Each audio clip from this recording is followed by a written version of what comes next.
اس قاطع حمل سے ڈرنا محض ایک بہانہ تھا۔ آدمی ڈرتا ہے تبھی آگے جا کر 25 برس کے بعد بھی اسی عمل کے نتیجے میں عذاب اٹھاتا ہے۔ رشیدہ نے کہا، مجھ سے محبت کا دعویٰ کرتی ہے اور جان دے کر بھی مجھے خوشیاں دے سکتی ہے، تو پھر کیوں میری خوشیاں چھین لینا چاہتی ہے؟ سرفراز آپ کی خوشی نہیں ہے، موت سے ڈرنے والی کی خوشی اس کی زندگی اور سلامتی میں ہے، اپنے بچوں کی خوشحالی میں اور خاندان کی عزت میں ہے۔ اگر میرا یا شازیہ کا ایک گردہ خراب ہو جائے اور آپ سے گردہ دینے کو کہا جائے تو آپ انکار بھی نہیں کریں گی اور دیں گی بھی نہیں، نوٹوں کی گڈیاں لے کر گردے خریدنے نکل پڑیں گی۔ تو یہ فضول باتیں کیوں کر رہی ہے؟ یہ ثابت کرنے کے لیے کہ نہ آپ کو سلامت ڈرائیور سے محبت تھی اور نہ ہی سرفراز سے۔ آپ محبت نہیں کرتی، صرف ضرورت کا حساب کرتی ہیں۔ ایک ڈرائیور کو ہلاک کر کے خاندانی عزت کو بحال رکھنے کے لیے وہ ضروری تھا میں ناجائز نہ کہلاؤں، لہٰذا مجھے باپ کا نام دینے کے لیے سرفراز ضروری تھا۔ پھر نئی مل کے انتظامات سنبھالنے اور آمدنی بڑھانے کے لیے وہ ضروری تھا۔ اب بھی وہ ضروری ہے، اس لیے کہ آپ کے 2 بچوں کا باپ ہے۔ محبت اور ضرورت میں زمین و آسمان کا فرق ہے۔ وہ آپ کا محبوب سرتاج نہیں ہے، ایک ضرورت ہے۔ زندگی کے تقاضوں کے مطابق ضرورت بدلتی ہے، محبت کسی تقاضے سے بھی نہیں بدلتی۔ محبت خود سے پیدا ہوتی ہے اور ضرورت خود غرضی سے پیدا ہوتی ہے۔ رشیدہ نے ذرا پیچھے ہٹ کر کہا، ہاں میں خود غرض ہوں، تو میرے لیے جان دینے کا دعویٰ کرتی ہے، میں خود غرضی سے پوچھتی ہوں، کیا تو سمندر میں میری خاطر چھلانگ لگا سکتی ہے؟ وہ ساحلی دیوار کی طرف بڑھتے ہوئے بولی، ہاں میں ابھی کود پڑوں گی۔ اس کے تیور بتا رہے تھے کہ کود پڑے گی۔ رشیدہ کے دماغ میں بات آئی، یہ مرے گی تو سرفراز کو زندگی ملے گی، لیکن کس دل سے بیٹی کو مرنے دے؟ وہ دیوار پر چڑھ کر بولی، میں اپنی موت سے پہلے یہ واضح کر دوں کہ 10 بجے تک واپس نہ گئی تو سرفراز کو قتل کر دیا جائے گا۔ رشیدہ نے لپک کر اسے پکڑ لیا، اتر جا دیوار سے، کیا باولی ہو گئی ہے؟ میں ماں ہوں، تجھے مرنے نہیں دوں گی۔ شائستہ نے زوردار قہقہا لگایا۔ انسان کو انسان کی موقع پرستی پر ہنسی آتی ہے، اسے بھی آ رہی تھی۔ وہ ہنس ہنس کر بولی، میں بھی آپ کی طرح ہوں، محبت سے ڈرتی ہوں اور زندگی سے پیار کرتی ہوں۔ میں جانتی تھی کہ آپ ماں کی محبت سے نہیں، ضرورت سے بچانے کے لیے لپک کر آئیں گی۔ ابھی میں آپ کے لیے بہت ضروری ہوں۔ وہ بیٹی کو گھور کر دیکھنے لگی۔ شائستہ نے کہا، اب ہمیں چلنا چاہیے۔ میں نہیں روکوں گی کیونکہ تمہیں 10 بجے سے پہلے وہاں پہنچنا ہے، لیکن ہمیں کسی نتیجے پر پہنچنا چاہیے تھا۔ نتیجہ میرے سامنے ہے، آپ کے ذہن میں بھی ہے، مگر آپ اتنی بڑی واردات کو تسلیم کرنے سے کترا رہی ہیں۔ میری منزل ہے دشمن کی موت، آپ کی منزل ہے خاندان کی عزت۔ میں بازاری بن جاؤں گی یا ایک ملازم سے شادی کروں گی تو شازیہ کا رشتہ کسی عزت دار گھرانے سے نہیں آئے گا۔ ہمارے خاندان میں ایک ہی بیٹا ہے زبیر، وہ ایک ملازم کا سالہ اور آپ ساس کہلائیں گی۔ آپ فیصلہ کریں، ساس کہلائیں گی یا بیوہ۔ وہ دور کھڑی ہوئی کار کی طرف جانے لگی۔ رشیدہ ساتھ چلتے ہوئے بولی، تم مجھے آزمائش میں مبتلا کر کے جا رہی ہو؟ کوئی نئی آزمائش نہیں ہے، آپ نے عزت و شرافت کے لیے ایک کو قربان کیا، سوچے کہ دوسرے کو قربان کیوں نہیں کر سکتی؟ سرفراز آپ کے لیے کتنا ضروری ہے اور کس حد تک غیر ضروری ہے۔ میں پیدائش سے پہلے ہی یتیم ہو گئی، باقی 2 بچے بھی یتیم کہلائیں گے تو کوئی فرق نہیں پڑے گا۔ وہ کار سے چند قدم کے فاصلے پر رکی اور پھر بولی، ڈرائیور کے سامنے باتیں نہیں ہوں گی، لہٰذا آخری بہترین مشورہ دے رہی ہوں، سرفراز کی اہمیت کم کر کے میرے باپ کی طرح اسے بھی نظروں سے گرا کر سوچیں، فیصلہ آسان ہو جائے گا۔ وہ کوئی جواب سنے بغیر تیزی سے چلتی ہوئی کار کی پچھلی سیٹ پر جا کر بیٹھ گئی۔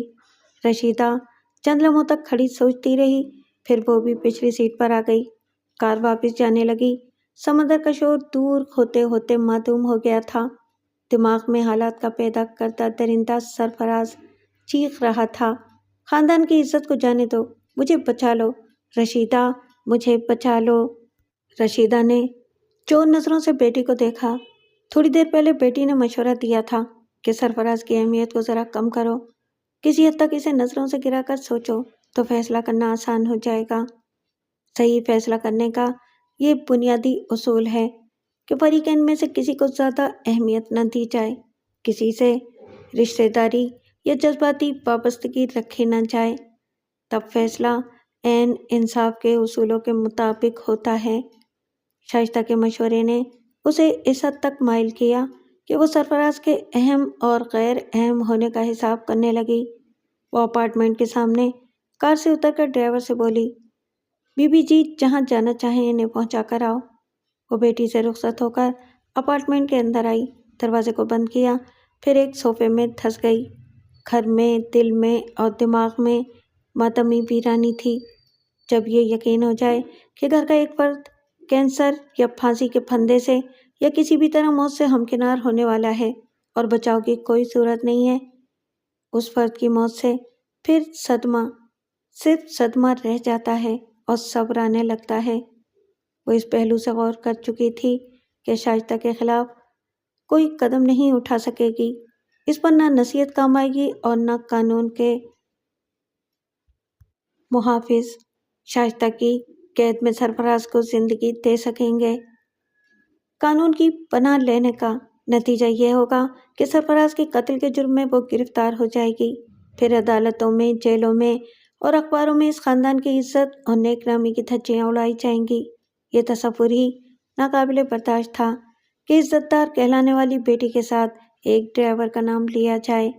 پہلے وہ یہ سوچ کر پریشان ہوتی رہی کہ سرفراز نہ رہا تو کروڑوں کا کاروبار کا کیا ہوگا۔ اب سوچ میں یہ لچک پیدا ہو گئی کہ لوگ جیتے بھی ہیں اور مرتے رہتے ہیں، کسی کے مرنے سے کاروبار نہیں رکتا۔ اس کے والد ملک جان محمد کا انتقال ہوا تھا تو اس کی اماں نے مینیجر اور سپروائزر کے تعاون سے مل کی آمدنی کو برقرار رکھا تھا، اور اب تو رشیدہ کا جوان بیٹا زبیر تھا۔ مینیجر اور سپروائزر بھی ایماندار اور وفادار تھے۔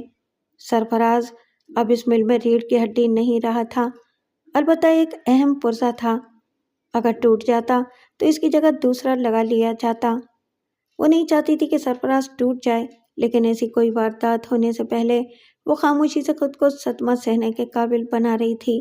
رات کے 2 بج چکے تھے اور وہ بستر پر کروٹیں بدل رہی تھی۔ نیند کانٹوں کے بستر پر بھی آ جاتی ہے، مگر نہیں آ رہی تھی۔ موبائل فون نے اسے مخاطب کیا۔ اس نے سرانے سے فون کو اٹھا کر مائک اور اسپیکر کو آن کیا اور پھر پوچھا، ہیلو؟ شائستہ کی آواز آئی، میں جانتی تھی کہ آپ جاگ رہی ہوں گی۔ وہ شکست خودہ سی آواز میں بولی، ہاں جاگ رہی ہوں اور اندر سے ٹوٹ رہی ہوں۔ میں آپ سے رخصت ہو کر یہاں آئی تو سرفراز پر پھر پاگل پن کا دورہ پڑا تھا، ابھی یہ بے ہوش پڑا ہے۔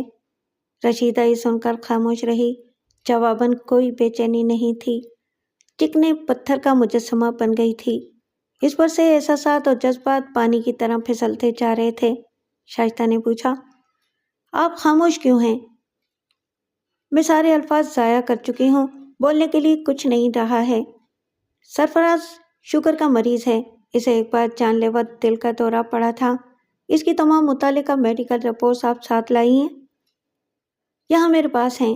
میں یہ سوچ کر لے آئی تھی کہ ان کی ذہنی بیماری کے سلسلے میں شاید ان کاغذات کی ضرورت پیش آئے گی۔ مجھے ان کاغذات کی ضرورت ہے، آپ دیں گی؟ اس نے ایک لمبی سانس لی اور پھر کہا، آؤ اور لے جاؤ۔ مجھے خوشی ہے کہ آپ نے کوئی سوال نہیں کیا۔ بات جواب طلب نہ ہو تو وہ خاموش رہتی تھی۔ شائستہ نے کہا، سرفراز نے 2 بڑی نیکیاں کی ہیں، آپ سنیں گی؟ وہ چپ رہی۔ شائستہ نے کہا، سرفراز نے آئی بینک میں 1 لاکھ روپے کا عطیہ دیا ہے۔ نہ تعجب کا اظہار ہوا اور نہ خوشی کا۔ شائستہ نے اس کے بولنے کا انتظار کیا، پھر خود بولی، اس نے اپنی آنکھوں کا عطیہ دینے کے لیے وہاں کے متعلقہ ضروری کاغذات پر دستخط کیے ہیں۔ تائید اور گواہی کے طور پر میرے بھی دستخط ہیں۔ صرف ایک کمی رہ گئی ہے، وہاں کے قاعدے اور قوانین کے مطابق آپ کے دستخط لازمی ہیں۔ اس نے چپ ہو کر جواب کا انتظار کیا۔ رشیدہ ہاں کہہ رہی تھی اور نہ ہی انکار کر رہی تھی۔ اس بار اس کی آنکھیں بھیگ رہی تھیں۔ شائستہ نے کہا، سرفراز اتنی بڑی نیکی کر رہا ہے کہ اس کی عاقبت روشن ہو جائے گی، اور یہ نیکی آپ کے تعاون اور فراخ دلی سے ہوگی۔ آپ کاغذات پر دستخط کریں گی نا ممی؟ اس بار سب کے بندھن ٹوٹ گئے۔ وہ موبائل فون سے لپٹ کر تھاڑے مار مار کر رونے لگی۔ ہائے ربا، جوانی میں ایک غلطی کی، والدین کے اعتماد کو دھوکہ دے کر گھر سے بھاگی تھی۔ ہائے، یہ عزت کی دہلیز چھوڑتے وقت انجام سمجھ میں کیوں نہیں آتا کہ 25-50 برس کے بعد بھی غلطی کی سزا ملتی ہے۔ میں نے سلامت کی موت پر اپنی خاموشی کی مہر لگائی تھی۔ آج پھر وہ آئی بینک کا کاغذ نہیں ہے، سرفراز کی موت کا پروانہ ہے۔ میں اس پر دستخط کروں گی دستخط۔ نہیں کروں گی تو تمام بچوں کا مستقبل اور پورے خاندان کا شیرازہ بکھر جائے گا۔ ایک غلطی کتنی بھیانک ثابت ہوئی ہے کہ توبہ بھی قبول نہیں ہو رہی ہے، پھر بھی توبہ کر رہی ہوں۔ خدایا، توبہ توبہ۔ انسان اپنے اعمال سے جو لکھتا ہے وہی انجام کا مقدر بنتا ہے۔ وہ بلک بلک کر رو رہی تھی۔ شائستہ فون بند کر کے بستر سے اٹھ گئی۔ گہرے سناٹے میں دیوار گھڑی کی ٹک ٹک سنائی دے رہی تھی۔ رات کے 2:40 ہوئے تھے۔ وہ خوابگاہ سے نکل کر دوسرے کمرے میں آئی۔ سرفراز اپنے بستر پر بے ہوش پڑا تھا۔ دوسرے بستر پر بشارت سو رہا تھا۔ اس نے قریب آ کر دیکھا۔ سرفراز کی آدھی آنکھیں کھلی ہوئی تھیں۔ شائستہ کو یوں لگا جیسے وہ اسے دیکھ رہا ہو اور اس کے انتقامی ارادوں کو سمجھ رہا ہو۔ اسے شبہ ہوا کہ وہ بے ہوش نہیں ہے، شاید نیند میں آنکھیں کھلی ہیں۔ اس نے اپنی تسلی کے لیے ہولے سے آواز دی، پاپا؟ پھر ذرا قریب ہو کر پکارا۔ اس کے بعد پیچھے ہٹ گئی۔ یوں لگا جیسے وہ مر چکا ہے۔ اس نے پھر قریب آ کر اس کی ناک پر ہاتھ رکھا۔ نتنوں سے دھیمی دھیمی سانسیں محسوس ہوئیں۔ اس نے سینے پر ہتھیلی رکھی۔ پہلے دھڑکن محسوس نہیں ہوئی کیونکہ دھڑکنیں بہت ہی کمزور سی تھیں۔ تھوڑی دیر بعد کچھ محسوس ہوئیں۔ وہ پیچھے ہٹ کر بشارت کے پاس آ گئی۔ وہ خراٹے لے رہا تھا۔ اس نے شانے پر ہاتھ رکھ کر اسے ہلایا۔ اس کی آنکھ نہیں کھلی۔ وہ نیند میں گردن کھجاتے ہوئے کروٹ لینے لگا۔ اس نے ہولے سے آواز دی، بشارت اٹھو، اے بشارت۔ ہاں اس نے آنکھیں کھول کر پوچھا، کون؟ پھر اس نے شانے پر رکھے ہوئے ہاتھ کو تھام کر مسکراتے ہوئے کہا، تم آئی ہو؟ آخر نہیں رہ سکی نا میرے بغیر؟ اس نے ہاتھ پکڑ کر اسے اپنی جانب کھینچا۔ شائستہ نے ایک جھٹکے سے ہاتھ چھڑا کر پوچھا، کیا پھر بینائی چلی گئی ہے؟ بینائی؟ او خدایا، کیا لائٹ جلی ہوئی ہے؟ پھر مصیبت آ گئی ہے۔ وہ جل کر بولی، تم پر کیا خاک مصیبت آئی ہے؟ اس اندھے پن سے میرا منصوبہ خاک میں مل رہا ہے۔ میں ابھی اس کا کام تمام کرنا چاہتی تھی، اب کیا کروں؟ کچھ نہیں ہو سکے گا۔ میں تنہا کیا کروں گی؟ لعنت ہے، میں بھی کیسا بندہ اٹھا لائی ہوں، عین وقت پر اندھا لاچار ہو کر مجھے لاچار کر دیتا ہے۔ شائی پلیز، تمہیں مایوس نہیں ہونا چاہیے۔ تم نے دیکھا ہے کہ بینائی لوٹ آتی ہے۔ اس وقت 3 بج رہے ہیں۔ دیکھتے ہی دیکھتے صبح ہو جائے گی۔ آج اس قصے کو ختم کرنا ضروری ہے۔ میں نے ممی کو کسی حد تک قابو میں کیا ہے، ایسا نہ ہو کہ وہ پھر پرابلم بن جائیں۔ کوئی مسئلہ نہیں ہوگا، صرف 1-2 گھنٹے کی تو بات ہے۔ اتنی دیر میں اسے ہوش آ جائے گا۔ ابھی اس کی بے ہوشی کے دوران آسانی ہوگی، وہ اپنے لیے زیادہ جد و جہد نہیں کر سکے گا۔ درست کہتی ہو، وہ مجھ جیسے اندھے سے بھی نہیں لڑ سکے گا۔ مجھے اس کے پاس لے چلو، میں اس کی گردن دبوچ لوں گا۔ اس طرح قتل ظاہر ہو جائے گا۔ تم اس کے منہ پر تکیہ رکھو گے، اسے سانس لینے نہیں دو گے۔ ٹھہرو، میں انتظام کر کے آتی ہوں، پہلے اس کے دونوں ہاتھ باندھ دوں گی۔ 1 منٹ شائی، اس کی کلائیوں پر رسیوں کے نشانات پائے جائیں گے تو ہم پر شبہ ہوگا۔ ہاں، کوئی ترکیب آزمانی ہوگی۔ وہ تھوڑی دیر سوچنے کے بعد باتھ روم سے میلے کپڑے اٹھا لائی۔ اس کی دونوں کلائیوں کو کپڑوں سے اچھی طرح لپیٹ کر انہیں پلنگ کی پٹیوں سے باندھ دیا۔ پھر بشارت کے پاس آئی۔ بے نور دیدے پھیلائے وہ خلا میں تک رہا تھا۔ وہ ہاتھ پکڑ کر بولی، میرے ساتھ آؤ، میں تمہیں اس کے سرانے لے جا رہی ہوں۔ اسے ٹٹول کر اچھی طرح دیکھ لو کہ کہاں سر ہے اور کہاں منہ ہے۔ میں اس کے دونوں ہاتھ باندھ چکی ہوں۔ وہ اسے سرانے لے آئی۔ اسے سرانے کی پوزیشن سمجھنے کے لیے چھوڑ دیا۔ ایک میلی قمیض لے کر بولی، اس کے منہ میں اگر یہ ٹھوسا جائے تو مجھے سانس نہیں لے سکے گا۔ کیا میں اس کا منہ کھولوں؟ کہیں ہوش میں نہ آ جائے یہ۔ ہوش میں آنے دو، اس کے ہاتھ بندھے ہوئے ہیں۔ وہ ایک چمچ لے آئی، سرفراز کے ہونٹوں دانتوں کے درمیان رکھ کر اس کا منہ کھولا، پھر تھوڑا تھوڑا کر کے کپڑا ٹھوسنے لگی۔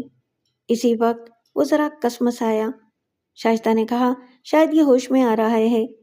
بشارت نے اس کے سر کے نیچے سے ایک تکیہ کھینچا، پھر چہرے کو ٹٹول کر اس پر تکیہ رکھ کر اسے پوری قوت سے دبوچ لیا۔ وہ یک بار کی پھڑ پڑایا، ہاتھ نہیں ہلا سکتا تھا، دونوں پاؤں پٹکنے لگا۔ شائستہ فوراً ہی اس پر چھا گئی، اس کی دونوں ٹانگوں کو اپنے بازوؤں میں سمیٹ کر جکڑ لیا۔ آہ بیچارہ! کیا اس کا یہ حال دیکھنے والے اس پر ترس کھائیں گے اور اسے معاف کرنے کی سفارش کریں گے؟ کیا اس کا انجام سننے اور پڑھنے والے بھول جائیں گے کہ اس نے بھی ایک بے قصور غریب ملازم کو کھیتوں میں دوڑا دوڑا کر اسے قتل کیا تھا؟ کیا اس بیچارہ کہیں گے اسے؟ یہ تو انسانوں کے درمیان ایک دوسرے کے خلاف چالیں چلنے اور موقع سے فائدہ اٹھانے کی بات ہوتی ہے۔ اگر بشارت پٹری بدل کر شائستہ کے پاس نہ آتا اور سرفراز کا وفادار رہ کر شائستہ کو وہ دوا پلا دیتا تو آج وہ پاگل خانے میں ہوتی یا اسی طرح پلنگ سے بندھی ہوتی اور سرفراز اس کے منہ پر تکیہ رکھ کے اسے دبوچ رہا ہوتا۔ جہاں ایک دوسرے کو مار کر زندہ رہنے کا مسئلہ ہو وہاں کسی پر تکیہ نہیں کرنا چاہیے۔ اس بیمار میں دمی کتنا تھا، ذرا ہی دیر میں وہ ٹھنڈا ہو گیا، لیکن وہ دونوں کئی منٹ تک اسے دبوچے رہے۔ پھر شائستہ نے دل پر ہاتھ رکھ کر اس کی دھڑکنوں کو محسوس کرنا چاہا۔ دھڑکنیں خاموش ہو گئی تھیں، سانسیں تھم چکی تھیں۔ دبوچنے کے باعث دونوں نتنے چپک کر رہ گئے تھے۔ اس نے نتنوں میں انگلی ڈال کر ناک کو معمول پر رکھا، منہ میں ٹھوسا ہوا کپڑا نکالا، پھر اس کی دونوں کلائیاں کھول دیں، میلے کپڑوں کو باتھ روم میں اور رسیوں کو اسٹور روم کے سامان میں ڈال دیا۔ ہر چیز صحیح جگہ رکھنے کے بعد بولی، یہاں بیٹھو، میں ابھی آئی، بینک والوں کو فون کر کے آتی ہوں۔ آئی بینک والوں کو۔ وہ لاش سے ذرا دور اپنے بستر پر بیٹھ گیا، دیدے پھیلا کر خلا میں تکنے لگا۔ اس کا دل خوف اور گھبراہٹ سے دھڑک رہا تھا۔ وہ بزدل نہیں تھا، لیکن اتنی بڑی واردات پہلے کبھی نہیں کی تھی، اس لیے خود کو سمجھانا بھی چاہتا تھا کہ اس نے ایسا نہیں کیا ہے، اور یہ کسی حد تک سچ بھی تھا کہ اس نے کچھ دیکھا نہیں تھا۔ قتل کے کیس میں چشمدید گواہ کی اہمیت ہوتی ہے، اور ایک اندھا چشمدید گواہ تسلیم نہیں کیا جاتا ہے۔ وہ تو اس دنیا کی گہری تاریکی میں تھا۔ ایک لڑکی ہاتھ پکڑ کر اسے لے گئی تھی اور اسے حکم دیا تھا کہ وہ نیچے کا تکیہ اوپر کر دے۔ تکیہ بھی کیا چیز ہے، سر کے نیچے رکھو تو ماں کی گود کی طرح نرمی اور گرمی دیتا ہے، منہ کے اوپر رکھو تو زندگی کی حرارت چھین لیتا ہے۔ وہ خود کو سمجھا رہا تھا کہ اس نے کسی کی زندگی نہیں چھینی ہے، وہ تو نوکر ہے، حکم کا بندہ ہے، قاتل نہیں ہے۔ مقتول کا خون آقا ذاتی کے سر ہے۔ رشیدہ کو ایک ہی خواب آور گولی سے نیند آ جاتی تھی، جبکہ اس نے 2 گولیاں کھائی تھیں، پھر بھی آنکھیں کھل رہی تھیں۔ ان آنکھوں کو انتظار تھا کہ بیٹی آئے گی یا پھر فون آئے گا۔ وہ کبھی لیٹ جاتی تھی، کبھی بیٹھ جاتی تھی۔ جس روز سلامت کو قتل کیا گیا تھا، اس رات بھی ایسی ہی بے چینی اور گھبراہٹ سی تھی۔ اس کا ضمیر پوچھ رہا تھا، کیا اس غریب عاشق کا قتل واجب تھا؟ کیا وہ مجرم تھا؟ وہ اسے گھر سے بھگا کر لے گیا تھا، یا آقا زادی نہیں دیوانی ہو کر اسے ایسا کرنے پر مجبور کیا تھا؟ اب پھر رشیدہ کی زندگی میں وہی رات آئی تھی۔ وہ دوسری بار بیوہ ہونے کی خبر سننے والی تھی، اور جان بوجھ کر وہی خاموشی اختیار کر رہی تھی جو سلامت کی موت پر روا سمجھی گئی تھی۔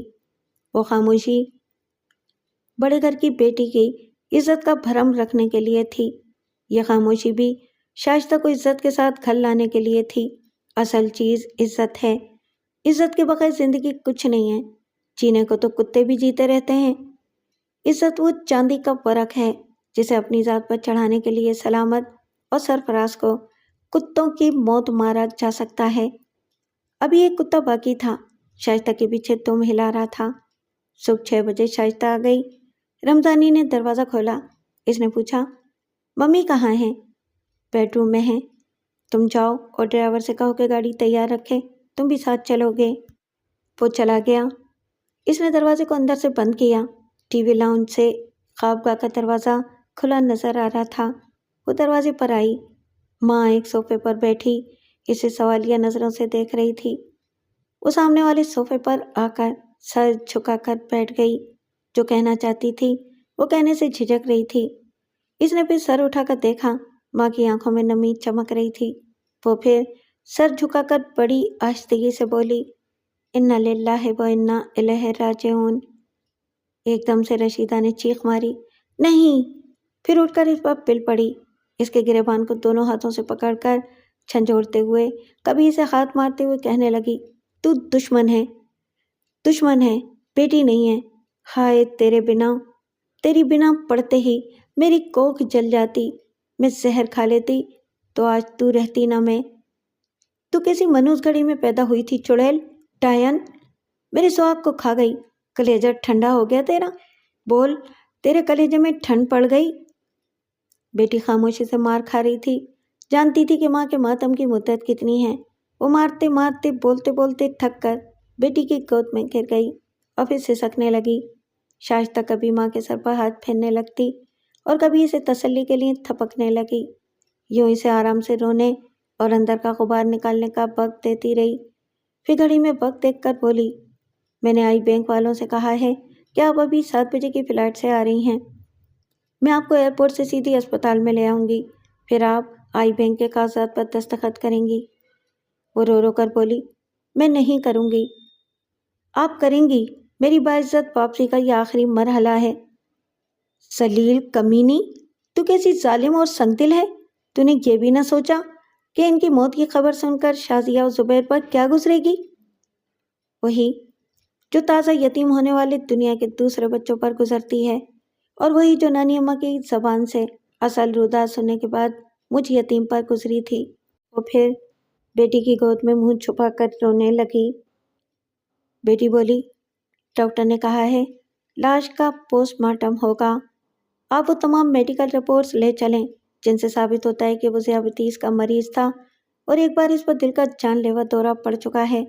مجھے یقین ہے کہ پوسٹ مارٹم کی رپورٹ یہی کہے گی کہ حرکت قلب بند ہو جانے سے اس کی موت واقع ہوئی ہے۔ ارے دشمن، اب تو وہ نہیں رہے، اب تو ان کا ذکر ادب سے تو کر سکتی ہے۔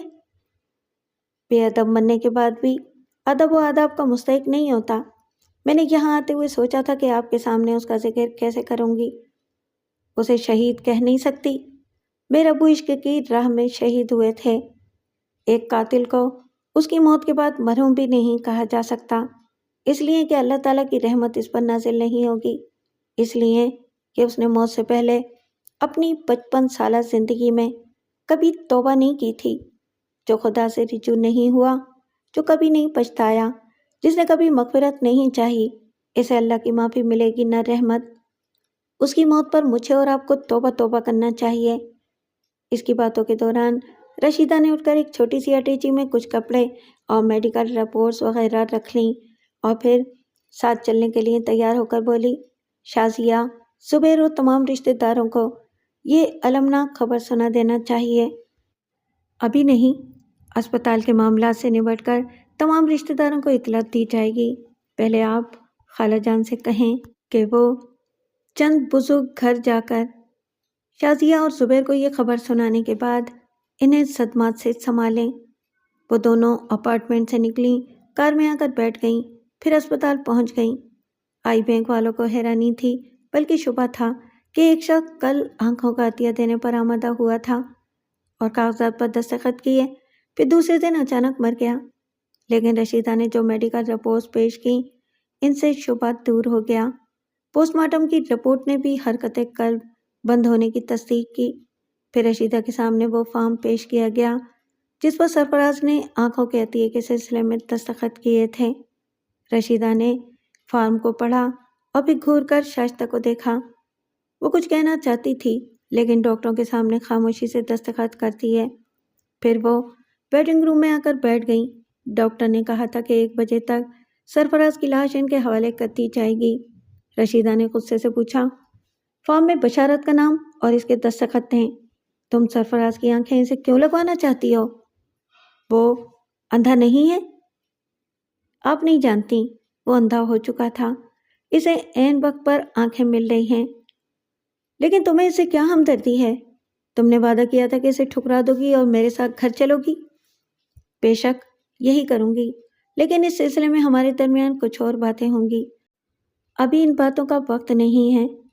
آپ فون بوتھ میں جا کر خالہ جان وغیرہ کو فون کریں، چونکہ لاش کو لاہور لے جانا ہے، اس لیے PIA کی کسی بھی فلائٹ میں آپ کو خصوصی سیٹ مل جائے گی۔ کیا تم نہیں جاؤ گی؟ آپ میرے ابو کی تجہیز و تکفین میں شریک نہیں ہوئی تھیں، جس سے میرا دور کا بھی رشتہ نہ ہو۔ میں اس کی آخری رسومات کے وقت موجود نہیں رہوں گی۔ پھر وہاں ماتمی ماحول میں رشتہ داروں کے درمیان میرے آنسو نہیں نکلیں گے اور نہ ہی چہرے سے غم یا افسوس کا اظہار ہوگا تو عورتیں باتیں بنائیں گی۔ آپ کہہ سکتی ہیں کہ میں ملک سے باہر ہوں اور سرفراز کی موت سے بے خبر ہوں، شاید 2-4 روز میں آ جاؤں۔ رشیدہ فون کر کے اپنی کار میں چلی گئی۔ آنکھوں کے آپریشن کے سلسلے میں بشارت کا وہاں داخلہ ہو چکا تھا۔ شائستہ اس کے کمرے میں آئی۔ وہ بستر پر بیٹھا خلا میں تک رہا تھا۔ یہ پہلی بار ہوا تھا کہ 5 گھنٹے گزر جانے کے بعد بھی بینائی واپس نہیں آئی تھی۔ رشیدہ نے پوچھا تھا کہ جب اسے ٹھکرانے والی ہو تو اسے نئی آنکھیں کیوں دے رہی ہو؟ یہ اپنے اپنے احساسات کی بات ہوتی ہے۔ شائستہ انتقام کے معاملے میں بہت حساس تھی۔ سرفراز کو ہلاک کرنے کے بعد بھی تسلی نہ ہوئی۔ قتل کے بعد اس کی آنکھیں نکلوا کر عجیب سی خوشی محسوس کر رہی تھی۔ اسے انتظار تھا کہ وہ آنکھیں بشارت کی آنکھوں کے حلقوں میں آ جائیں، پھر وہ دیکھے گی کہ دشمن کو مردہ کر کے اس کی زندہ آنکھوں میں قید کر کے رکھنے سے انتقامی جذبوں کی کتنی آسودگی اور تسکین ہوتی ہے۔ وہ دروازے کی طرف سر گھما کر بولا، کون ہے؟ شائستہ نے جواب نہیں دیا۔ اس سے جتنا کام لینا تھا لے چکی تھی۔ اب وہ اپنی اوقات کے مطابق معمولی سا ملازم لگ رہا تھا۔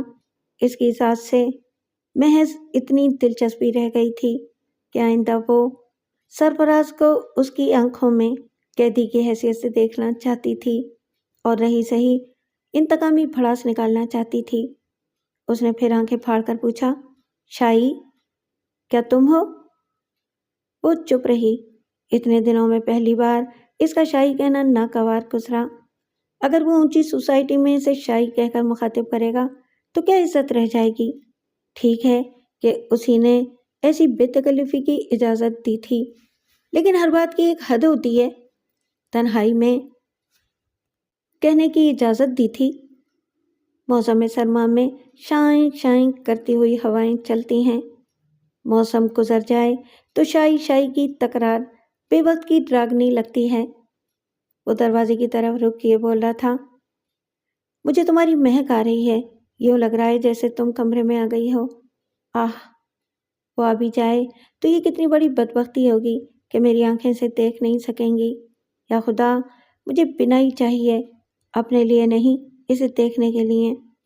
وہ خاموشی سے پلٹ گئی، ویٹنگ روم کی طرف جاتے ہوئے سوچنے لگی، اس میں شبہ نہیں کہ یہ میرا دیوانہ ہے، میری خوشامدیں کرتا ہے، لیکن اس کی ہی بات کیا ہے؟ میں جسے لفٹ دوں گی وہی مجھے خوش رکھنے کے لیے چاپلوسی اور تابعداری کرے گا۔ زیادہ دولت مند ہونے میں یہی تو برائی ہے، مرد کی وفاداری مشکوک ہو جاتی ہے۔ یہ سمجھنا ممکن رہتا ہی نہیں ہے کہ وہ عورت کو چاہتا ہے یا اس کی دولت کو۔ پھر اس کے دل نے کہا، وہ خواہ دولت کی وجہ سے ہی چاہتا ہے، مگر خیز زبردست، اس کے بعد پھر کوئی اچھا نہیں لگے گا۔ اس کے دماغ نے پوچھا، کیوں اچھا نہیں لگے گا؟ اونچی سوسائٹی میں کیا ایسے زبردست نہیں ہوتے؟ ضرور ہوتے ہیں، ایک ڈھونڈو ہزار ملتے ہیں۔ پرانے اتار کر پھینکو تو نئے ڈیزائن کے مضبوط سینڈل پہننے کو مل جاتے ہیں۔ یہ سوچنا حماقت ہے کہ آئندہ بہتر ساتھی نہیں ملے گا۔ ممی کو کیسے مل گیا تھا؟ وہ ویٹنگ روم میں آئی۔ تھوڑی دیر بعد رشیدہ بھی اس کے پاس آ کر بیٹھ گئی۔ اس نے بتایا کہ چند قریبی رشتہ داروں کو اطلاع دیتی ہے، وہ رشتہ دار باقی تمام رشتہ داروں کو مطلع کریں گے۔ شام کی ایک فلائٹ سے سیٹ کنفرم ہو گئی تھی۔ لاش کو لاہور لے جانے کے انتظامات ہو رہے تھے۔ اس سلسلے میں رمضانی اور ڈرائیور بھی مصروف ہو گئے تھے۔ رشیدہ نے بیٹی سے کہا، میں جانے سے پہلے یہ معلوم کروں گی کہ تم کب آ رہی ہو اور اس کمبخت سے کیسے پیچھا چھڑا رہی ہو۔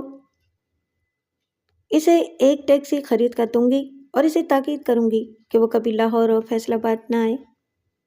تمہیں یہ خوش فہمی ہے کہ تم اسے اپنی زندگی سے نکالو گی، تو اس کے بعد بھی وہ تمہارے حکم کی تعمیل کرے گا اور جن شہروں میں ہمارے رشتہ دار زیادہ ہیں وہاں کبھی نہیں جائے گا؟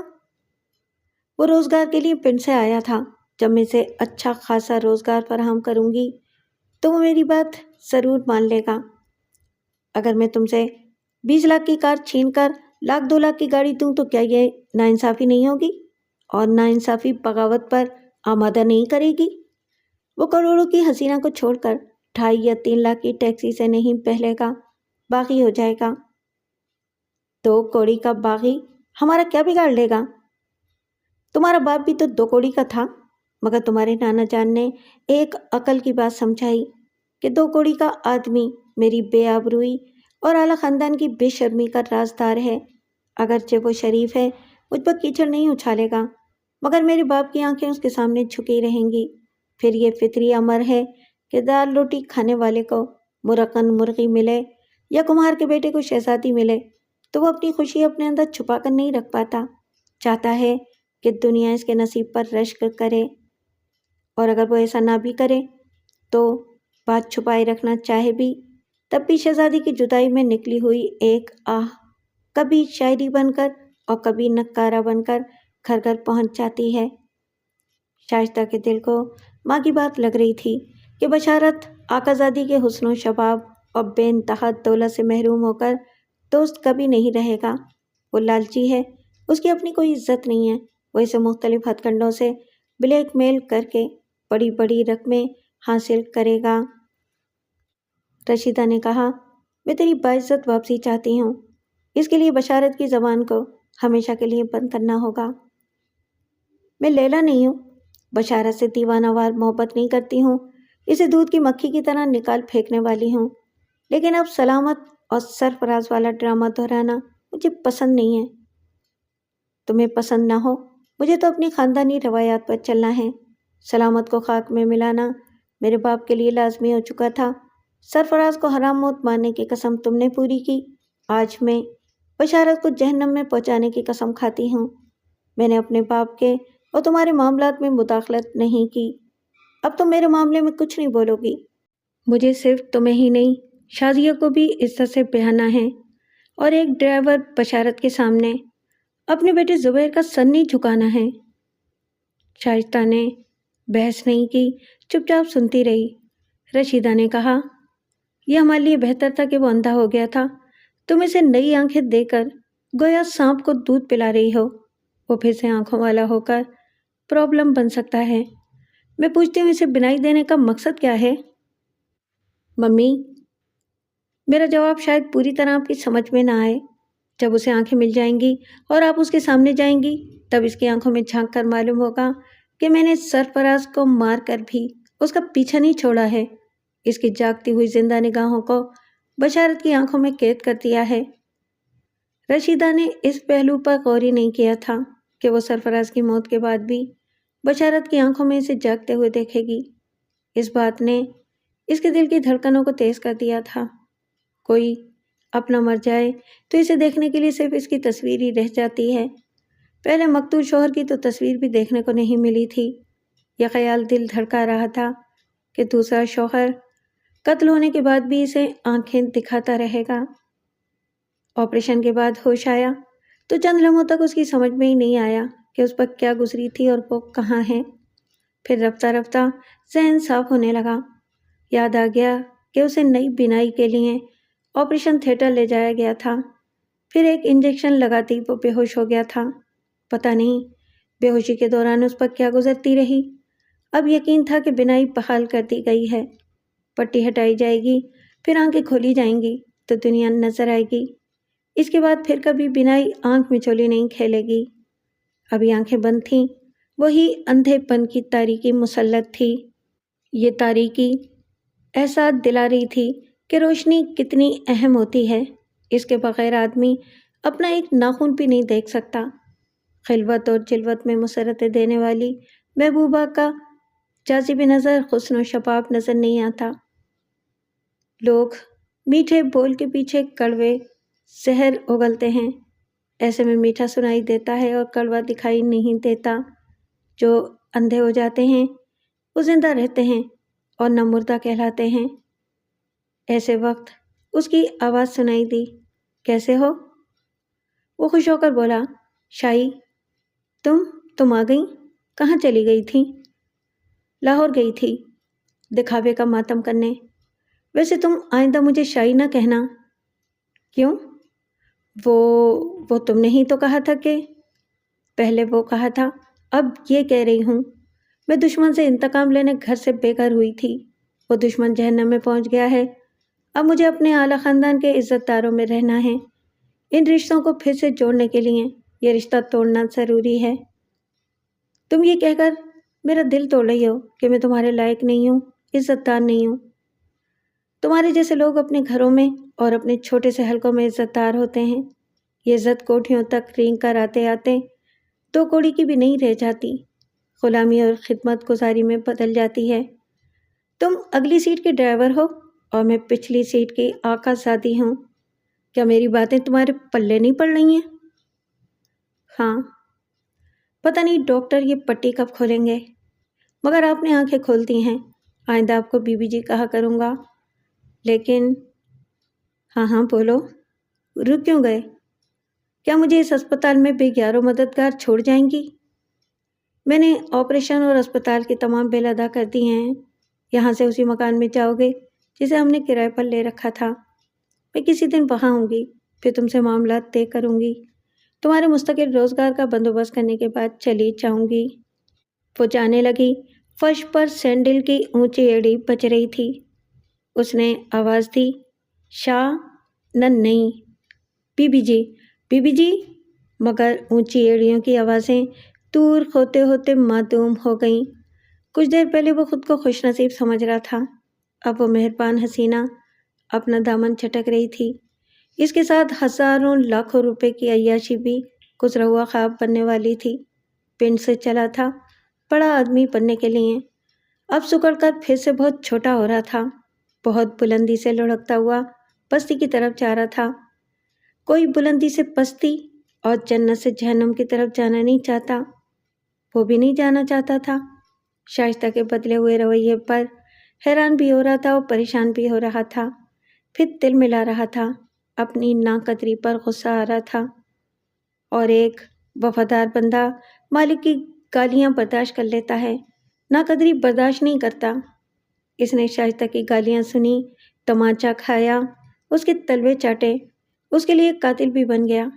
ایسی تابعداری سے اس کی قدر و قیمت میں اضافہ ہونا چاہیے تھا، اس کے برعکس وہ اسے ٹھکرا رہی تھی۔ یہ تو سراسر غصہ دلانے اور باغی بنانے والی بات تھی۔ اس کے اندر دھواں سا بھر رہا تھا۔ وہ عیش و آرام والی جو زندگی گزار رہا تھا، اسے کسی قیمت پر چھوڑنا نہیں چاہتا تھا۔ تمام عیش و آرام کی کنجی شائستہ تھی۔ عقل یہی سمجھا رہی تھی کہ وہ شائستہ کو پکڑے رہے، ہاتھ سے جانے نہ دے۔ وہ گئی تو ساری زندگی 1000-2000 روپے کی ڈرائیوری رہ جائے گی۔ اب وہ مفلسی اور محتاجی کا تصور بھی نہیں کرنا چاہتا تھا۔ وہ سوچنے لگا، ابھی سنبھلنے کا وقت ہے۔ شائستہ کسی دن اس مکان میں ملنے آئے گی، وہ محبت سے، اطاعت سے اور غلامی سے کسی بھی طرح پھر اس کے دل میں جگہ بنائے گا، پھر اس کی محبت اور مہربانیاں حاصل کر لے گا۔ اس روز وہ اسی پہلو سے سوچتا رہا اور اسے محبت سے جیت لینے کی تدبیریں ذہن میں پکاتا رہا۔ اب تو وہ تھا، اس کی تنہائی تھی اور چاروں طرف تاریکی تھی۔ ایسے میں ہر پہلو سے سوچنے سمجھنے کا وقت مل رہا تھا۔ دوسرے تیسرے دن عقل نے سمجھایا۔ اس نے حسینہ کو محبت دی، مردانگی دی، خدمت گزار ہوا اور اس کی خاطر قتل جیسے بھیانک واردات کا مرتکب ہوا۔ وہ پھر بھی اپنی مطلب کی بندی رہی۔ مطلب نکل گیا ہے تو پہلی ٹھوکر مار کر گئی ہے، پھر آخری ٹھوکر مارنے کے لیے آنے والی ہے۔ اگر دانش مندی سے بلکہ مکاری سے کام نہ لیا گیا تو وہ مکار حسینہ ہمیشہ کے لیے ہاتھ سے نکل جائے گی۔ وہ قیمتی کاروں سے نکل کر تمام عمر پیدل چلنے والوں کی دنیا میں پہنچ جائے گا۔ سوچتے سوچتے دن رات گزرتے گئے۔ پھر ایک دن ڈاکٹر نے پٹی کھولنے سے پہلے پوچھا، تمہیں نئی آنکھیں، نئی زندگی ملنے والی ہے، پہلے کسے دیکھنا چاہو گے؟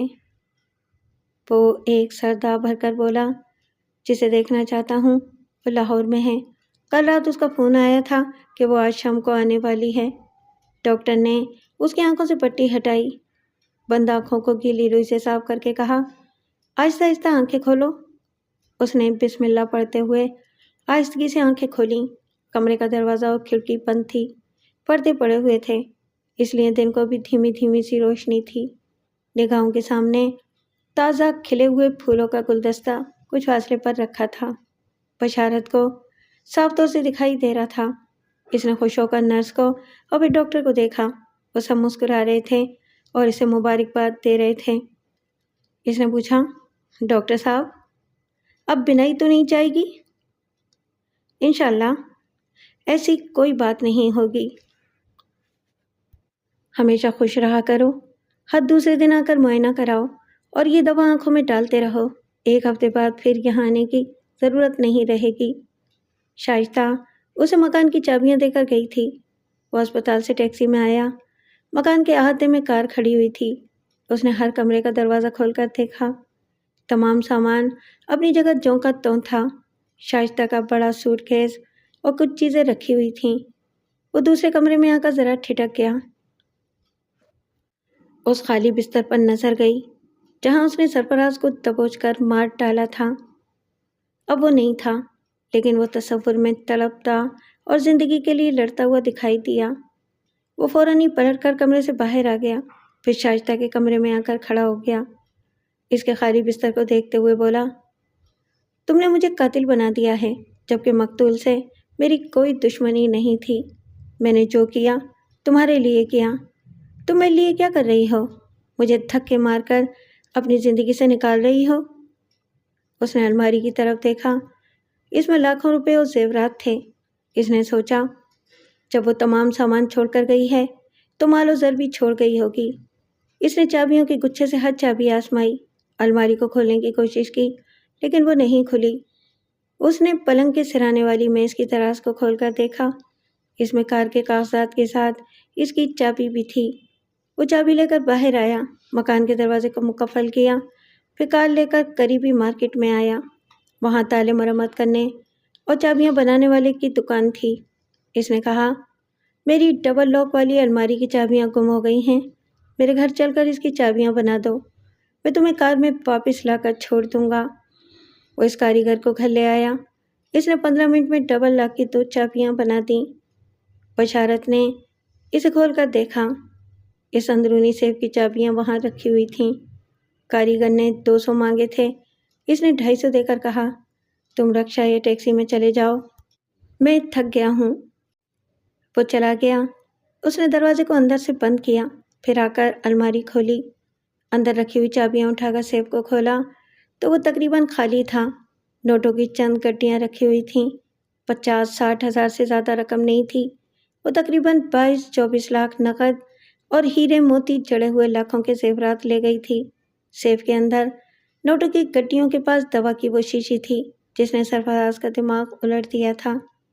اس نے مایوس ہو کر سیف اور الماری کو بند کر دیا۔ یہ ارادہ کیا تھا کہ لاکھوں روپے ہوں گے تو چرا کر لے جائے گا، تو کسی دور افتادہ چھوٹے سے علاقے میں جا کر رہے گا۔ 2-4 برس بعد معاملہ ٹھنڈا پڑ جائے گا تو کسی گنجان آبادی والے شہر میں رہ کر کاروبار کرے گا۔ اس کا یہ خواب شرمندہ تعبیر نہ ہوا۔ اس نے بدن کھجاتے ہوئے سوچا، کئی دنوں سے غسل نہیں کیا ہے، شو بھی بڑھ گیا ہے۔ شائستہ شام کی فلائٹ سے آنے والی ہے، اپنا حلیہ درست رکھنا چاہیے۔ وہ شیونگ کا سامان لے کر باتھ روم میں آیا، پھر واش بیسن کے پاس آئینے کے سامنے پہنچا۔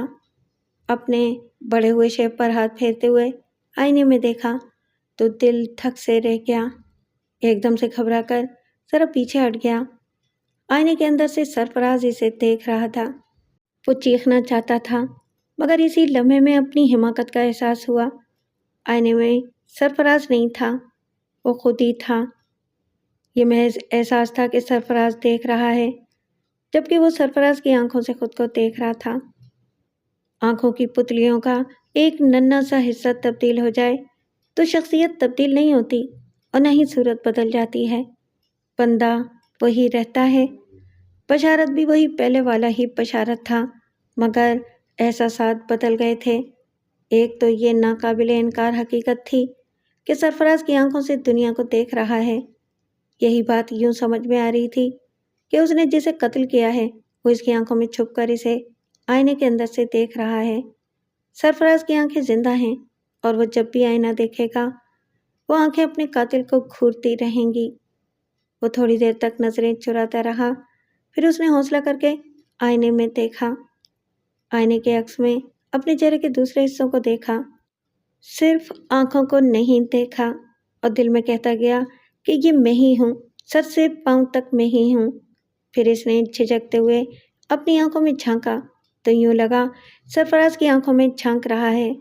وہاں سے نگاہیں ہٹا نہ سکا، وہ آنکھیں اسے سحرزدہ کر رہی تھیں، اس پر تنویمی عمل کر رہی تھیں۔ اگر وہ کسی سے کہتا کہ آنکھیں آئینے سے جھانک کر اسے جکڑ رہی ہیں تو کوئی یقین نہ کرتا، مگر ہاں، علم نفسیات کو جاننے اور سمجھنے والے سمجھ لیتے کہ ماجرا کیا ہے۔